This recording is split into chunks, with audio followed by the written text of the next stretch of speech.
राज्य सरकार द्वारा सर्व शिक्षा अभियान अंतर्गत प्राथमिक शालाओं में सारी सुविधा साथे शिक्षण मळी रहे ते माटे सरकारना शिक्षण विभाग द्वारा करोड़ों रूपियाना खर्चा कराता होवा छतां आज ग्राम्य विस्तारनी अनेक प्राथमिक शालाओं सुविधा वगर भाड़ाना मकान में चाले छे, ज्यारे केटलीक शालाओं जर्जरित मकानों में भयना ओथार नीचे चाली रही छे। राज्यना विकासनी जमीनी हकीकत कांईक अलग छे। शिक्षण विभाग मस्त मोटी जाहेरातो करी रह्यो छे, जो कि सत्य कंईक अलग देखाई रह्યું છે। રાજ્યના સરહદી જિલ્લા અરવલ્લીમાં પ્રાથમિક શાળાઓની હાલત કથળેલી છે, જેમાં બાળકો ભણવા માટે નહીં પણ મોતના મુખમાં જતા હોય તેવો ઘાટ સર્જાયો છે। માલપુર તાલુકાના ચંદસર ગામે પ્રાથમિક શાળામાં ધોરણ 1 થી 5 ના કુલ 26 વિદ્યાર્થીઓ ભણી રહ્યા છે। 2 ઓરડા અને 2 શિક્ષક ધરાવતી આ શાળા 2008 થી જર્જરિત અને બિનઉપયોગી છે। અહીં બાળકોને બેસવાની કોઈ વ્યવસ્થા નથી। छत वगरनी शाळा में बाळको उनाळानी गर्मी सामे झझूमीने अभ्यास करे छे। तंत्रनी रजूआत अनेकवार कराई पण कोई सांभळतुं पण नथी। 7 महीनाथी आ स्कूलमां बदलीथी आव्यो छुं बहारथी। मैं स्कूलनी परिस्थिति जोई तो बंने रूम एकदम डेमेज छे, बरोबर, अने एक रूम तो बिल्कुल बेसवा लायक नथी। एना मोभिया ने ए बधुं तूटी गेलुं छे अंदर, अने जे बीजो रूम छे जे ऑफिस एना पतवड़ी गेला छे। छोकरा बेवा जो कोई परिस्थिति नहीं एम ए जोईने मैं जोई तो 2012 ની दरखास्त करेली છે આ રૂમની, પણ આ સુધી એનો કોઈ નિકાલ કરેલ નથી। અમારા ગામનો પ્રશ્ન એક અમારી ચંસર પ્રાથમિક શાળાનો છે।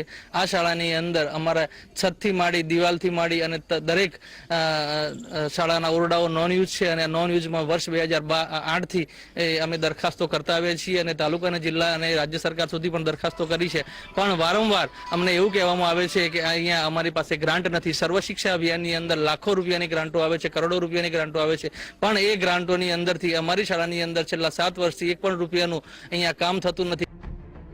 અરવલ્લી જિલ્લામાં ઘણી એવી શાળાઓ છે જેમને પોતાના મકાન નથી અને ભાડાના મકાનમાં બાળકોને અભ્યાસ કરાવવો પડે છે। મેઘરજ તાલુકાના ડચકા ગામે નંબર 2 માં ધોરણ 1 થી 5 માં માત્ર 4 જ બાળકો, જો કે આ શાળા ભાડાના મકાનમાં કાર્યરત છે। પણ ચોંકાવનારી બાબત એ છે કે બાળકો પશુઓ બાંધવાના તબેલામાં અભ્યાસ કરી રહ્યા છે। રાજ્યની શાળાઓ તબેલામાં ચાલી રહી છે, ત્યારે વિકાસની વાતો માત્ર સરકાર પૂરતું જ લાગે છે।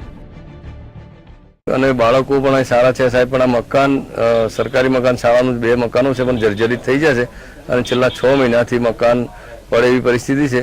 જો એ મકાન વેળાસર તળાવ ના આવે તો એ મકાન પડી જાય છે અને બાળકો પણ એ વાલીઓ એમના પોતાના ડરથી મકાનમાં વળી જાય એવા ડરથી બાળકો અંદર મોકલતા નથી। અને જો સરકાર વેળાસર જો મકાન બનાવવામાં આવે તો પહેલાં વહેલું સારી એવી સંખ્યામાં થાય એવી છે અને ગામનો અને ફળિયાનો વિકાસ પણ થયો છે।